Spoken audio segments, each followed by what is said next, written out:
Επί του πιεστηρίου, κυρίες και κύριοι, δεύτερο μέρος της εκπομπής και έχουμε μαζί μας τον καθηγητή συνταγματικού δικαίου, τον κύριο Γιώργο Κασιμάτη. Καλησπέρα σας. Με μεγάλη χαρά και τιμή. Να ξεκινήσουμε με κάτι επίκαιρο. Ευχαριστούμε πάντα που μας βοηθάτε. Ο κ. Τσίπρας πριν μια εβδομάδα μίλησε για αναθεώρηση του συντάγματος. Αυτό είναι το πρόβλημα. Το πρόβλημα αυτό είναι από τα συνήθη προβλήματα που παρουσιάζουν για να σκεπάζουν την πραγματικότητα. Αυτό είναι το ένα.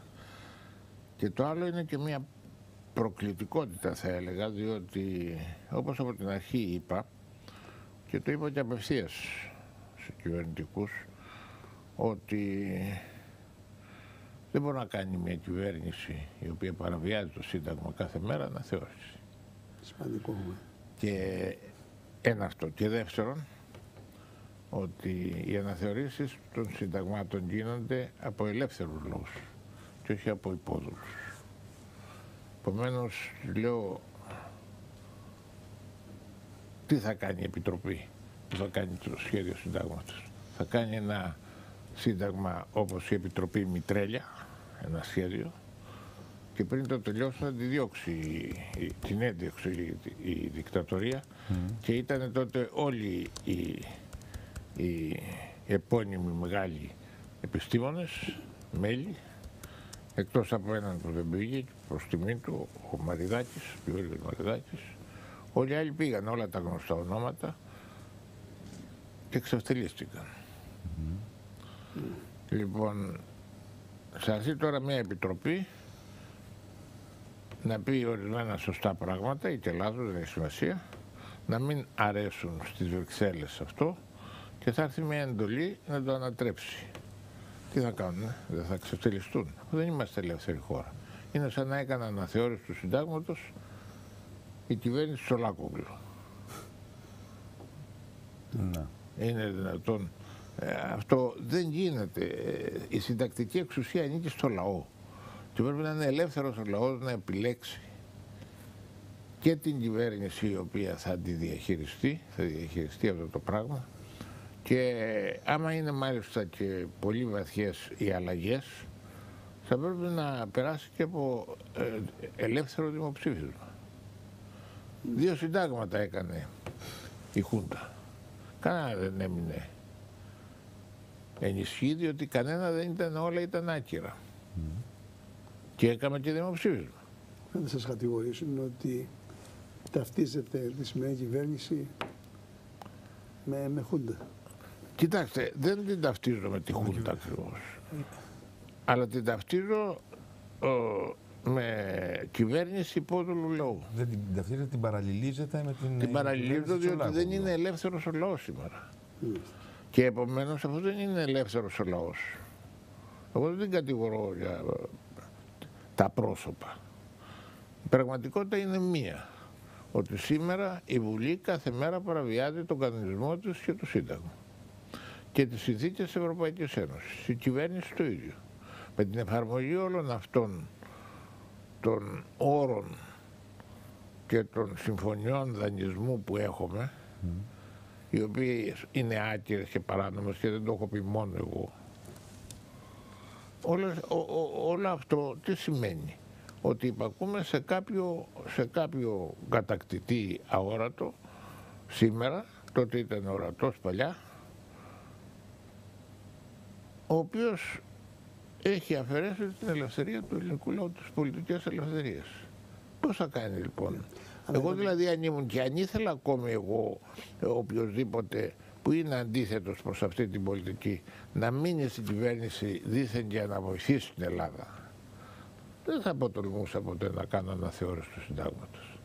Διότι τι θα έλεγα από τη στιγμή που λέω ναι σε όλα σε αυτούς, αν μου πούνε αύριο κατά την αναθεώρηση κατάργησε παραδείγματος χάρη αυτά τα κοινωνικά δικαιώματα, δεν θέλουμε να υπάρχουν αυτά.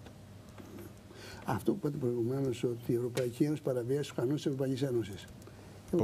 Ότι παραβιάζει τις κανόνες της Ευρωπαϊκής Ένωσης. Η Ευρωπαϊκή Ένωση είμαστε μέσα. Αυτή η κυρία Ευρωπαϊκή Ένωση πού είναι αυτές τις παραβιάσεις? Θα σας πω. Γιατί δεν επεμβαίνει? Ναι, ακριβώς αυτό είναι. Ενώ η πολιτική που ασκείται σήμερα από τους δανειστές είναι σαφές. Το έχουν πει και σύμβουλοι ακόμη της Μέρκελ το έχει πει, τους έχουν ξεφύγει από τα αυτά, ότι δεν είναι σύμφωνος με τις συνθήκες της Ευρωπαϊκής Ένωσης. Αυτό είναι σαφές, διότι έχουν παραβιαστεί όλα τα δικαιώματα που προβλέπει ο χάρτης των ανθρωπίνων δικαιωμάτων. Έχει παραβιαστεί η Σύμβαση της Βιέννης του ΟΗΕ. Έχει παραβιαστεί ο καταστατικός χάρτης του ΟΗΕ. Αυτό το είπε το Ευρωπαϊκό Κοινοβούλιο.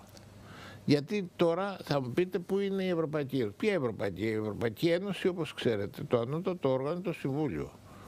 Το Συμβούλιο των Αρχηγών και των Πρωθυπουργών. Οι κυβερνήσεις της Ευρωπαϊκής Ένωσης είναι όλες νεοφιλελεύθερες και οι οποίες είναι όλες στο αμάξι της Γερμανίας ουσιαστικά. Και κατά δεύτερο λόγο και οι μεγάλες επιχειρήσεις και όλες οι πολυεθνικές επιχειρήσεις, οι οποίες είναι στο αμάξι του χρηματοπιστωτικού συστήματος που ελέγχεται βασικά από τις ΗΠΑ. Επομένως, δεν μπορούν αυτοί, αγωνίζεται σήμερα, και αυτό είναι γνωστό και επίσημο και το ξέρουμε. Το Ευρωπαϊκό Κοινοβούλιο έχει θέσει από καιρό και αγωνίζεται συνεχώς μέχρι αυτή τη στιγμή να πάρει την αρμοδιότητα να ελέγχει την νομιμότητα των δανείων που δίδει η Ευρωπαϊκή Ένωση στα κράτη-μέλη. Δεν το θέλει η Μέρκελ. Πάντως ο Γιούνκερ είπε στο Ευρωπαϊκό Κοινοβούλιο ότι όσον αφορά το ευρωπαϊκό κεκτημένο δεν ισχύει και υποχωρεί σε μια χώρα όπως η Ελλάδα λόγω των μνημονίων που έχει υπογράψει. Το είπε καθαρά, το είπε ευθαρσώς. Ναι, το είπε καθαρά, αλλά τα μνημόνια που έχει υπογράψει ακριβώς επειδή είναι αντίθετα με την Ευρωπαϊκή Ένωση, είναι άκυρα. Είναι άκυρα. Ποιο είναι όμως το όργανο στο οποίο μπορεί να προσφύγει? Μόνο η ελληνική κυβέρνηση θα πρέπει να είχαμε έναν ηγέτη. Ακριβώς. Υπάρχει όργανο? Όχι. Ποιο όργανο? Όχι, ναι, θα σας πω. Μια κυβέρνηση η οποία όμως έχει έναν ηγέτη και ο οποίος θα ξέρει να χειριστεί το πράγμα, θα πει όταν αναλάβει τη διακυβέρνηση, αυτό το ήξερε και ο κ. Τσίπρας από την αρχή, τα είχαμε πει, θα μπορούσε να πει κάλλιστα ότι κύριοι, εμείς δεν θέλουμε να χάμε κανένας τα χρήματα. Εμείς είμαστε πρόθυμοι να πληρώσουμε αυτά που χρωστάμε. Αλλά επειδή έχει τεθεί το θέμα διεθνώς και από πολίτες μου, θα πρέπει να δούμε αν είναι νόμιμα όλα και τι χρωστάμε νομίμως. Σύμφωνα με το διεθνές δίκαιο, σύμφωνα με τη Σύμβαση της Βιέννης που ευάλατε εσείς μετά από εμάς. Γιατί σήμερα το ESM έχει αποκαταστήσει, έχει καταργήσει το ESF που είχε φτιάσει η Μέρκελ αμέσως μετά το δανεισμό το δικό μας και μας έβαλε και το αγγλικό δίκαιο μέσα.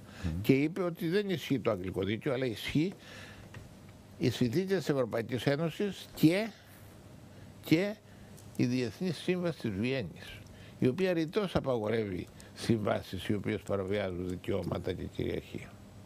Λοιπόν,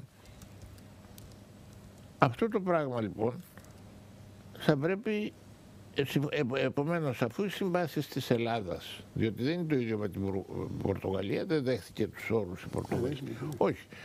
Εμείς έχουμε εντελώς παράνομους με τον καταστατικό χάρτη όρους μέσα.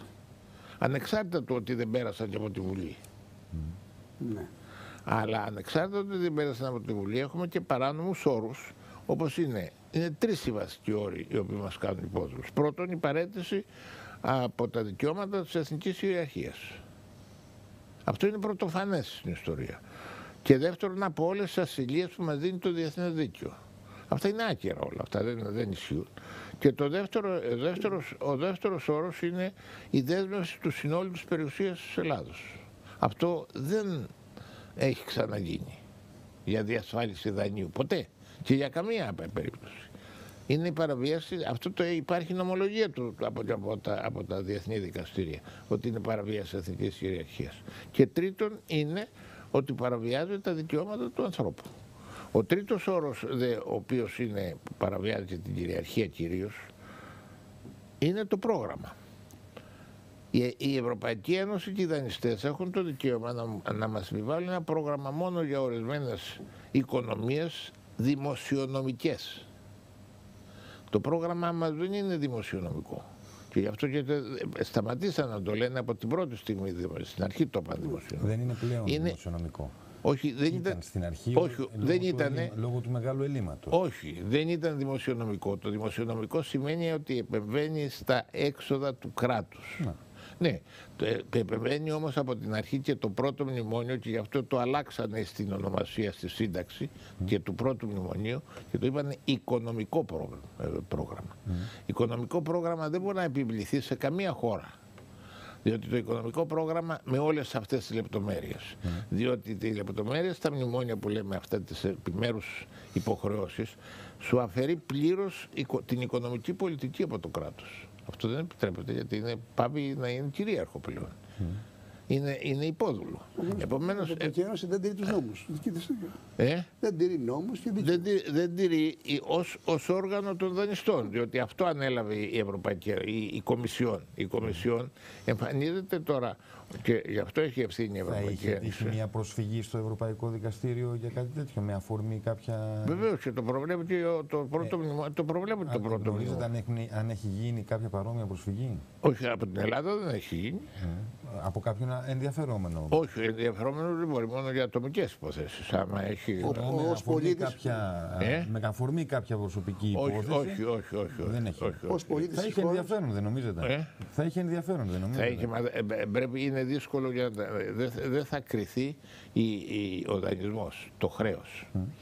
Το ζήτημα είναι ότι σήμερα, και αυτό ήθελα ιδίως να τονίσουμε, ότι η δέσμευση αυτή από τις συμφωνίες οι οποίες έχουν γίνει,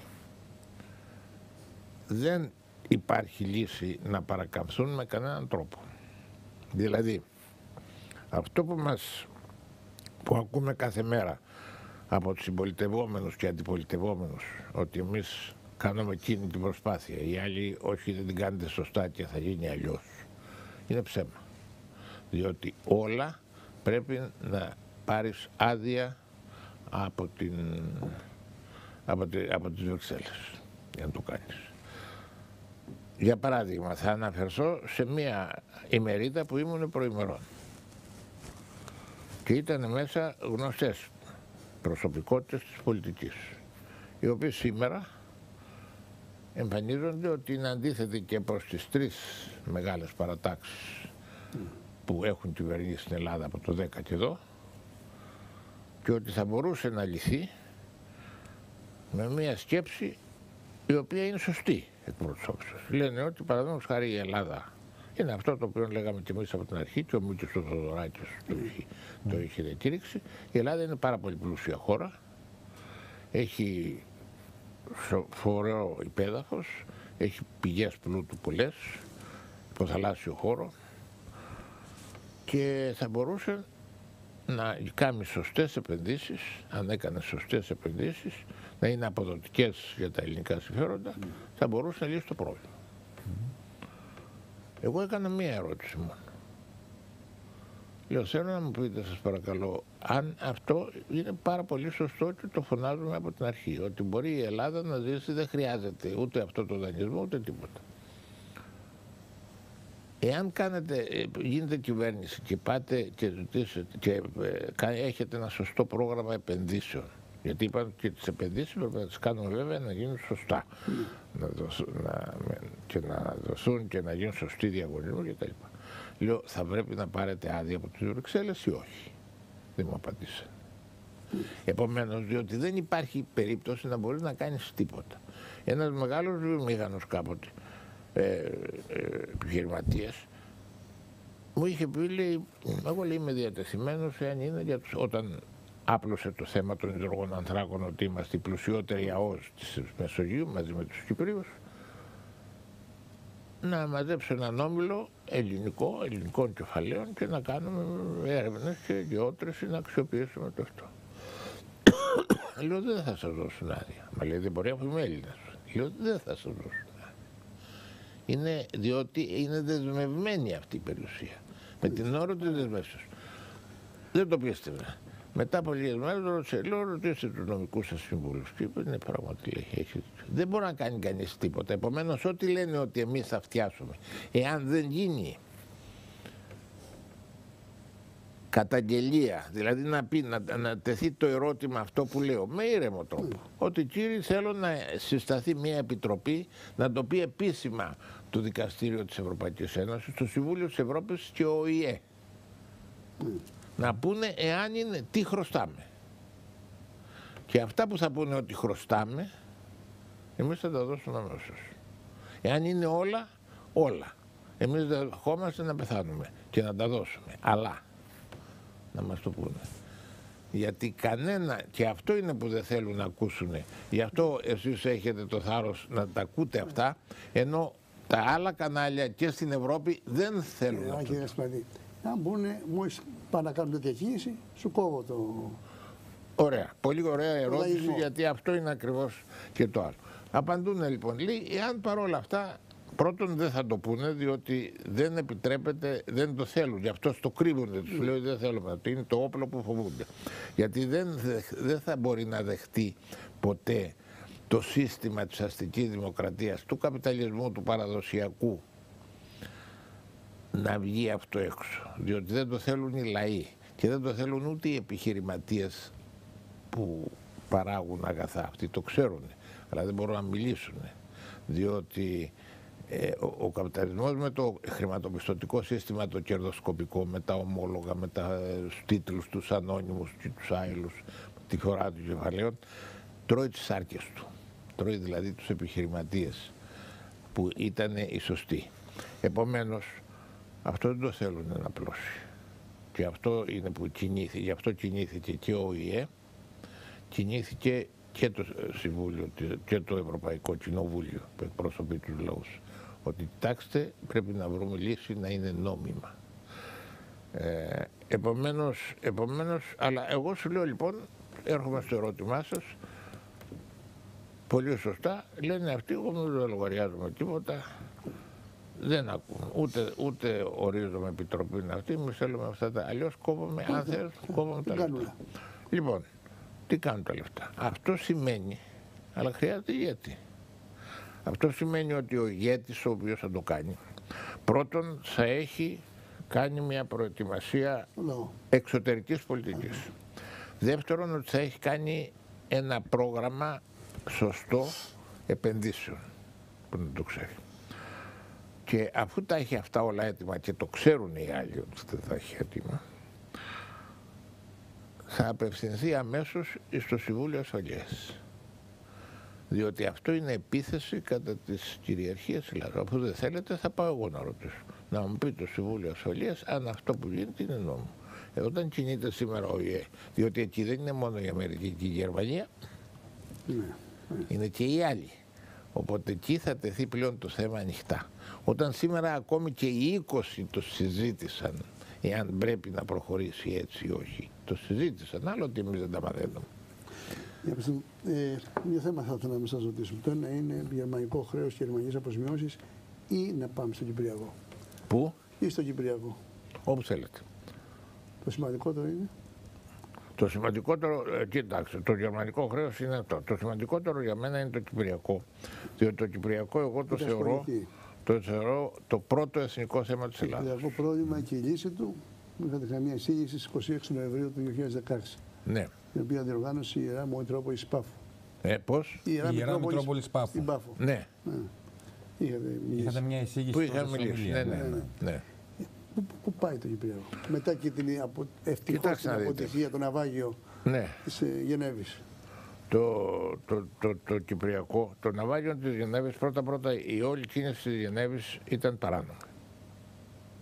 Είναι όμως ο Αναστασιάδης. Αλλά έγινε, ναι. Όχι, καλά, ο Αναστασιάδης είναι σίγουρο, διότι ακριβώς αυτή η επίλυση που ζητάει ο Αναστασιάδης και υποστηρίζει και ο Χριστόφιας είναι κίνηση η οποία ακριβώς στηρίζεται πάνω στη δουλεία της Κύπρου.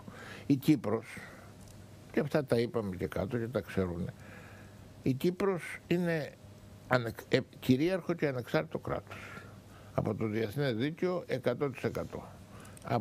Με αποφάσεις του είναι μέλος του ΟΗΕ ως ανεξάρτητο και κυρίαρχο κράτος, είναι μέλος της Ευρωπαϊκής Ένωσης ως κυρίαρχο ανεξάρτητη δημοκρατία, είναι μέλος του Συμβουλίου της Ευρώπης ως ανεξάρτητο κυρίαρχο κράτος, δεν υπάρχει καμία αμφισβήτηση ότι είναι υπό ειδικό καθεστώς.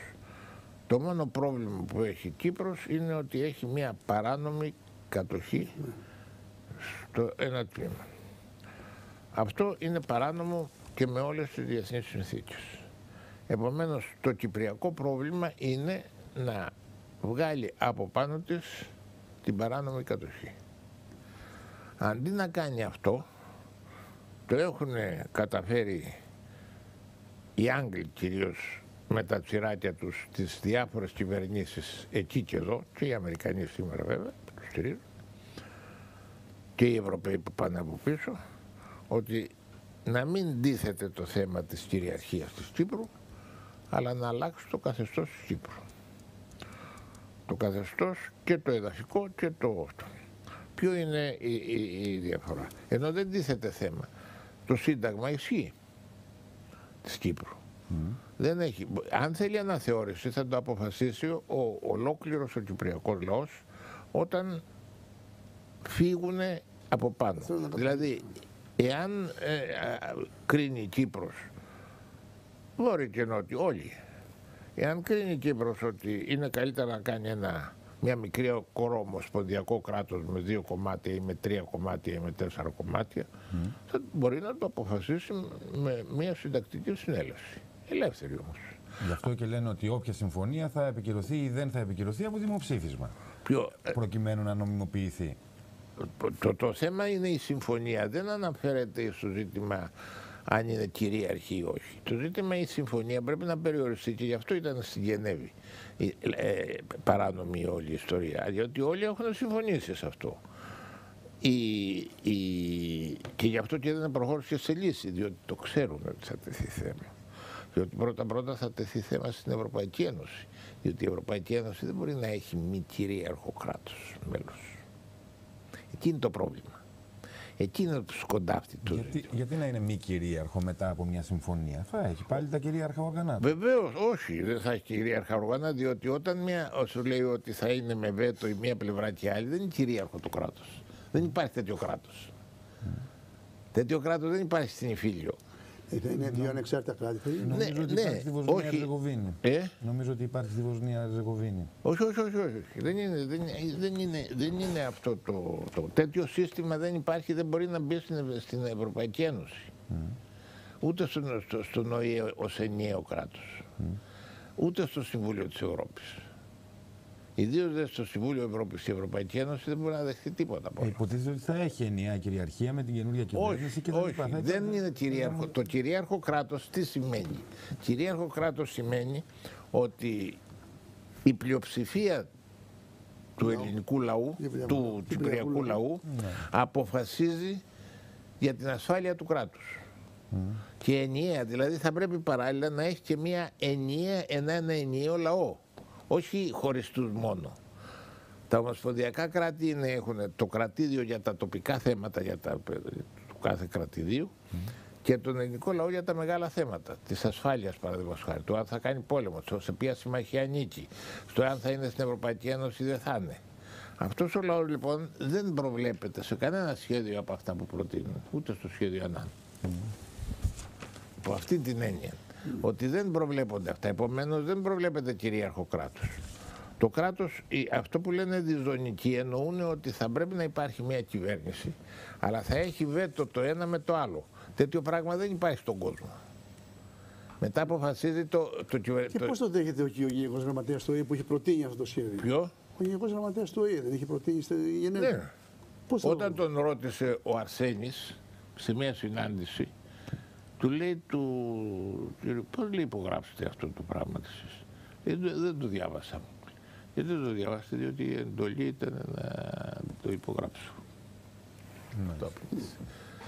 Έτσι λειτουργεί σήμερα οι Ηνωμένες Πολιτείες. Αλλά εάν τεθεί όμως θέμα επίσημα, ευρύτερα, διότι εδώ έχει μπλέξει το θέμα και αυτό ήταν το μεγάλο βήμα που έγινε με την Κύπρο, ότι μπήκε στην Ευρωπαϊκή Ένωση.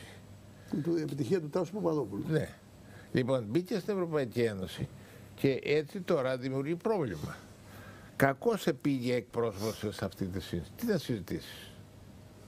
Το έχει υιοθετήσει μέσα ο Αναστασιάδης, νομίζω. Ο Αναστασιάδης δεν το έχει υιοθετήσει έμεσα. Ναι, βέβαια. Μα αυτός υιοθέτησε το όπως και η δική μας. Πάντως, εάν το σχέδιο Ανάν δεν είχε καταψηφιστεί στο δημοψήφισμα, θα ίσχυε μετά. Το πού θα έχει οδηγήσει δεν ξέρουμε. Ναι, δεν θα υπήρχε Κύπρος όμως. Ναι, αλλά Κύπρος, αυτό λέω, ότι δεν θα υπήρχε, όπως ισχύουν και τα δικά μας. Ναι. Εφαρμόζονται. Είναι άκυρα, αλλά εφαρμόζονται. Επομένως, θα εφαρμοζόταν και αυτό, και η σκέψη της Αμερικής ανέκαθεν είναι, και της Αγγλίας βέβαια, είναι ότι η Κύπρος δεν την δίνουν ούτε στην Τουρκία, ούτε θα δώσουν ποτέ στην Τουρκία το μισό. Αυτό να το ξέρει η Τουρκία. Αυτοί έχουν την Τουρκία για φόβητρο. Η Τουρκία το ξέρει, αλλά βελτιώνει τη θέση της μακροπρόθεσμα. Σου λέει όλο και μπαίνω και πιο μέσα. Ναι, και επομένως εμένα δεν με πειράζει. Αλλά την Κύπρο την θέλει η Δύση για βάση εκεί. Και θέλει να την ελέγχει χωρίς κυριαρχία. Και γι' αυτό θέλει να είναι το σχέδιο Ανάν. Χωρίς κυριαρχία εννοείται σαν κράτος. Σαν κράτος. Να μην κάνει αυτό κουμάντο. Να μην κάνει ούτε οι Τούρκοι, ούτε οι Έλληνες, ούτε κανένας. Ούτε οι ίδιος ο Κυπριακός λαός. Και με αυτό το σχέδιο που ήταν. Και γι' αυτό ακριβώς. Ναι, με το βέτο αυτό το βέτο που λέω έχει την εξής σημασία.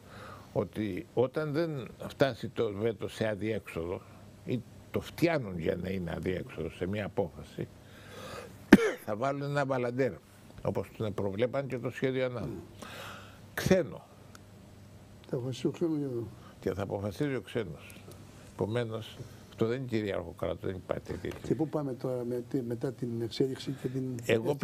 Εγώ πιστεύω ότι είναι καλό που δεν έγινε τίποτα, διότι μετά θα έπρεπε να συσπηρωθεί ο Κυπριακός λαός, ο οποίος κουράζεται και αυτός και άρχισε κουραστεί και δεν ξέρει ποιον να ακούσει, γιατί τα ίδια είναι συμβαίνει και εκεί. Εγώ τα έζησα από κάτω, τα είπαμε στην Πάφο και τα λοιπά. Θα έπρεπε να καταλάβει, και αυτό ήταν πλέον η ενημέρωση του Κυπριακού λαού στην τελευταία φάση, όχι η λύση του Κυπριακού, αλλά διατήρηση ανεξαρτησίας. Εμείς τότε και οι 8 που είχαμε κάνει τη διακήρυξη στην προηγούμενη φάση του σχεδίου Ανάν, είπαμε ότι αυτό που οποίο δεν μπορεί να συζητηθεί ποτέ είναι ότι θα πρέπει για οποιαδήποτε συζήτηση, είτε γίνει διζωνικό είτε δεν γίνει, θα πρέπει να διατηρηθεί η κυριαρχία της Κυπριακής Δημοκρατίας. Αυτό να μην θυγεί. Ενώ αυτό δεν το θέλουν. Και επομένως τι βλέπετε από εκεί πέρα? Τι διαισθάνεστε από εκεί πέρα η επόμενη μέρα της Κύπρου? Κοιτάξτε, θα επανέρχεται συνεχώς όταν μπορέσουν να τη φάνε. Αλλά όχι να τη φάνε υπέρ της Τουρκίας, υπέρ του Α ή του Β. Θα τη φάνε να την κάνουν ένα ειδικό καθεστώς για να την κυβερνούν, όπως είναι τα νησιά Άλαντα πάνω και στις αυτές, αλλά εκεί μπορούσε να γίνει. Διότι εκεί δεν πρόλαβαν να γίνει ενιαίο κράτος ποτέ. Ήταν αμφισβητούμενα συνεχώς. Ενώ εμάς έγινε από το 60, από τότε που έγινε το Σύνταγμα, έγινε ανεξάρτητο κράτος. Και αυτή η ανεξαρτησία δεν έχει λήξει. Και γι' αυτό έχει αναγνωριστεί διεθνώς, είναι ως μέλος των διεθνών οργανισμών ως ανεξάρτητο, και εδώ είναι το αγκάθι που έχουν μπροστά τους. Η επισήμανση που μας κάνετε απόψε είναι πάρα πολύ σημαντική. Να πάμε λίγο σε εκείνη, μια και μας χρωστάνε, μας λένε και ο Σόιμπλε, αυτό το γερμανικό χρέος και τις γερμανικές αποζημιώσεις. Έχει ασχοληθεί πάρα πολύ. Χρειάζεται ένα ηγέτη, γιατί άμα υπάρχει ένα ηγέτη, δυστυχώς εμείς υποφέρουμε από αυτό το πράγμα. Εμείς έχουμε πολλά του σε όλα, αλλά δεν έχουμε ηγέτη να το πει. Αυτό μπορούσε να είχε επισπευστεί πράγματι παλιότερο. Είτε από τον Κωνσταντίνο Καραμανλή, είτε από τον Ανδρέα Παπανδρέου. Δεν έγινε μέχρι να φτιάξει. Ο Ανδρέας Παπανδρέου το είχε θέσει κάποια στιγμή, αλλά εκεί κάπου χάλασε. Δηλαδή σταμάτησε, ενώ είχε τεθεί. Και τουλάχιστον διέκοψε και οποιαδήποτε ιδέα δεν παραγράφεται ούτως ή άλλως, αλλά διέκοψε πάντως να μην λένε ότι το ξεχάσαμε τελώς. Ο Καραμανλής δεν το θέλει. διότι δεν ήθελαν να τα βάλουν, η Αμερική δεν ήθελε να τα έχει καλά με την Γερμανία, με την Ευρώπη, με τη Δύση, για όλους αυτούς τους λόγους, όπως χάσαμε και τα Σκόπια από την εποχή του Τίτο. Διότι τότε έπρεπε να τεθεί το θέμα, όταν ο Τίτο έκαμε επίτηδες αυτό το κρατήδιο και το ονόμασε Μακεδονία. Τότε έπρεπε να αντιδράσουμε. Δεν άφησαν οι Αμερικανοί, γιατί το Τίτος ήταν δικός τους. Επομένως, εκεί είναι το πρόβλημα. Τώρα το θέμα του δανεισμού, ότι τα χρωστάνε. Και είναι και πολλά δισεκατομμύρια. Και τα αναγνωρίζουν, δεν τα αναγνωρίζουν. Τα αναγνωρίζουν. Αλλά αυτοί βέβαια η πολιτική τους είναι να λένε όχι. Ότι δεν το αναγνωρίζουν. Δεν το αναγνωρίζουν. Άρα αυτό ακριβώς, υπάρχει κάποιο όργανο το οποίο θα μπορούσε να αποφανθεί? Βεβαίως υπάρχει, αλλά υπάρχει. Στο διεθνή δικαστήρια υπάρχουν, αλλά το ζήτημα είναι ότι αυτό πρέπει να το προετοιμάσεις με ένας ηγέτης. Διότι τα διεθνή δικαστήρια θέλουν προετοιμασία. Όπως είπα προηγουμένως για το άλλο, θέλεις μια εξωτερική πολιτική κτλ. Πρέπει να κάνεις μια διεργασία την οποία κάνουν οι Τούρκοι από πολλά χρόνια πάντα για όλα τους τα θέματα και με τους διεθνείς δικαστές.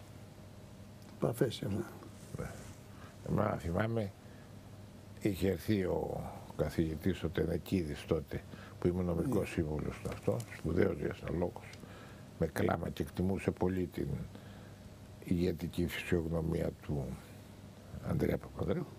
Και ήρθε και μου είπε με κλάματα, πες στον Ανδρέα, θα πρέπει να αρχίσουμε μια πολιτική να πιάσουμε τους δικαστές. 1-2 έχουμε ακόμη, έχουν μείνει. Διότι τους πληρώνει, τους μαζεύει, τους παίρνει γνωμοδοτήσεις, τους δίνει, ξέρω εγώ.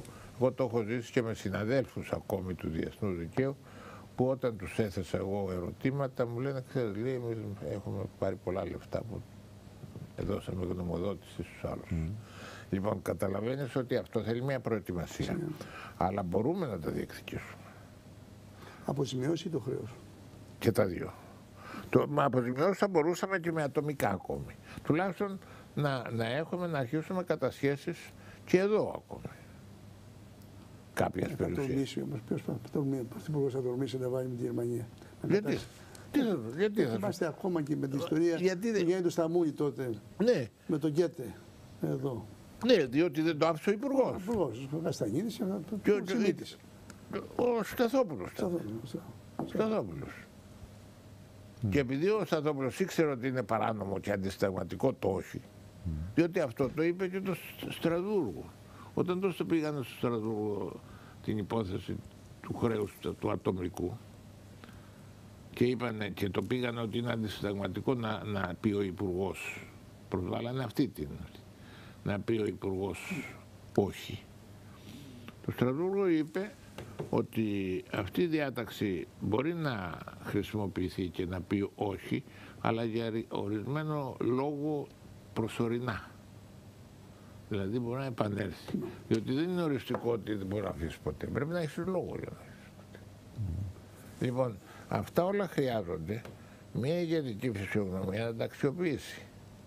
Όταν σου αναγνωρίζει όλοι οι διεθνείς οργανισμοί και το δικαστήριο του Στρασβούργου ότι έχεις το δικαίωμα να κατάσχεις. Γιατί δεν το κάνεις? Σαν την άδεια, το είχε πει στην Ιταλία να κατάσχει. Γιατί δεν τα βάλεις με τη Γερμανία? Τι θα σου κάνει η Γερμανία? Δεν έχει πλέον δυνατότητα όπλων. Έχει όμως το όπλο το ευρώ και την οικονομία. Η οικονομία, είπαμε και εδώ, έχει και αυτή τα όρια της. Η εξουσία δεν είναι απόλυτας ποτέ.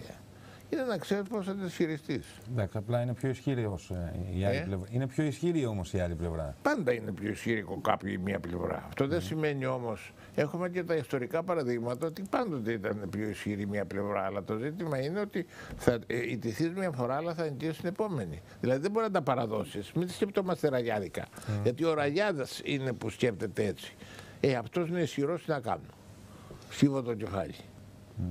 Ή θα χάσω περισσότερα τώρα δα. Γιατί αυτό σου λένε. Ότι θα χάσει περισσότερα. Ή παραδείγματος χάρη και οι δύο πλευρές, και οι υπέρ και οι κατά, χειρίζονται εντελώς λάθος το θέμα της δραχμής. Η δραχμή δεν είναι το πρόβλημα. Το πρόβλημα είναι το πώς θα θίξεις τις δανειακές συμβάσεις, διότι είναι δεμένα αυτά. Δηλαδή, το να πεις ότι φεύγω από τη δραχμή, όπως λέει η πλευρά, από το ευρώ, φεύγω από το δραχμή και βάζω το ευρώ. Το θέμα της ισοτιμίας, πώς θα το λύσεις? Διότι εάν φύγεις από τη δραχμή, αν φύγεις με τη θέληση της Ευρωπαϊκής Ένωσης, τότε θα σε στύψει στη συμβιβαστή στο πόσες δραχμές θα σου δώσει, για να πάρεις το ευρώ. Οπότε θα στα πάρει όλα. Εάν φύγεις χωρίς τη θέληση και πεις ότι εγώ ορίζω ισοτιμία 1 ευρώ μια δραχμή. Αυτή είναι η πρόταση. Όσοι το έχουν επεξεργαστεί, αυτό λένε. Ναι, αλλά πώς θα το κάνεις? Διότι θα σου πει αμέσως ό,τι εισάγεις από το εξωτερικό και φάρμακα ακόμη, ότι εγώ δεν στο πω λόγω μου αυτή την ισοτιμία, διότι εγώ δεν είμαι υποχρεωμένος να ακολουθήσω την ισοτιμία τη δική σου, διότι το Διεθνές Νομισματικό Ταμείο ή η τράπεζα η παγκόσμια έχει δικό της νομισματικό σύστημα. Δεν μπορεί να κάνεις εσύ. Αυτά μπορεί να τα πει η Κίνα, η οποία εξάγει σε όλο τον κόσμο. Αλλά εσύ που εισάγεις, θα σου πει εγώ δεν στο πουλώ έτσι. Εγώ στο πουλώ με την αξία την οποία... Ναι. Και επίσης δεν σου αγοράζω εγώ τα μήλα ένα-ένα. Παρά στα αγοράζω με την ισοτιμία που θέλω εγώ, που θέλει το διεθνές. Πριν την κρίση που είχαμε δραχμή, πριν μπούμε στο ευρώ, δεν είχαμε πρόβλημα και πολύ. Έπαιζε βέβαια, αλλά δεν είχαμε το πρόβλημα να πεις ότι θα φτάσει σε πτώχευση. Διότι ζούσαμε στο ίδιο σύστημα που ζούμε και τώρα, αλλά τότε δεν είχαμε την κόντρα με τους δανειστές. Ενώ τώρα θα σε εκβιάσουν. Και και κάτι ακόμα τελευταίο. Αυτές τις προσπάθειες που ήταν από εσάς και από άλλους νομικούς κύρους, σήμερα δεν υπάρχουν τέτοιοι άνθρωποι. Δεν υπάρχουν, όχι. Δεν υπάρχουν, αυτό λέω. Γιατί? Δεν υπάρχουν κανένας από το ούτε συνάδελφοί μου, ούτε... Πώς θα πει, δηλαδή, για πανεπιστημιακούς, νομικούς, συνταγματολόγους, για όλα τα θέματα, δηλαδή, των γερμανικών αποζημιώσεων, του χρέους. Η νοοτροπία η οποία υπήρχε παλαιότερα και έβγαζε τους ανθρώπους στο βουνό, ακόμη ενώ ξέρανε ότι μπορεί να έχουν 100 χρόνια τους Γερμανούς αυτούς, όταν ήμουν εγώ στην κατοχή, όλοι πιστεύανε ότι οι Γερμανοί θα μείνουν 100 χρόνια τουλάχιστον. Όταν βλέπανε να πέφτει μία χώρα μετά την άλλη. Λοιπόν, όμως ανεβαίνανε και δεν ξέρανε να θα ζήσουν την άλλη μέρα. Τώρα το ίδιο και οι νέοι παλαιότερα, όταν ήμουν εγώ φοιτητής και μεταγενέστερα.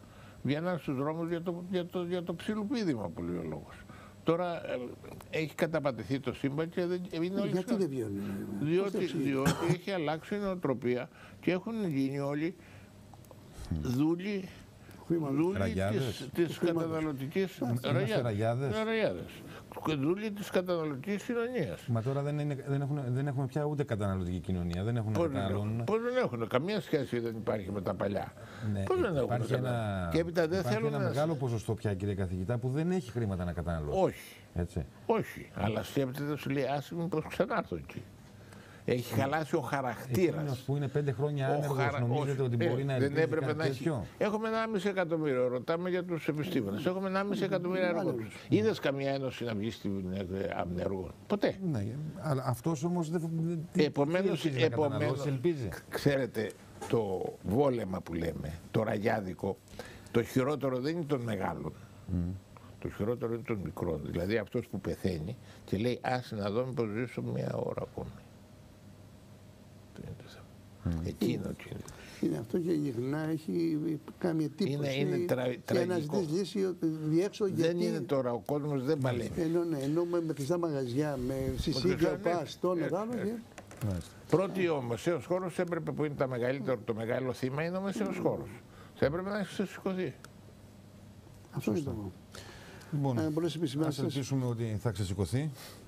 Ότι κάποια στιγμή χέρι του είναι, αν δεν αντιδράσει, αν δεν διεκδικήσει, αν δεν φωνάξει. Για ηγέτη δεν ξέρω, αλλά ότι αυτός ο ξεσηκωμένος κόσμος, μάλλον κόσμος που κάποια στιγμή θα ξεσηκωθεί, θα ζητήσει και όλα τα δικαιώματά του με όποιο τρόπο.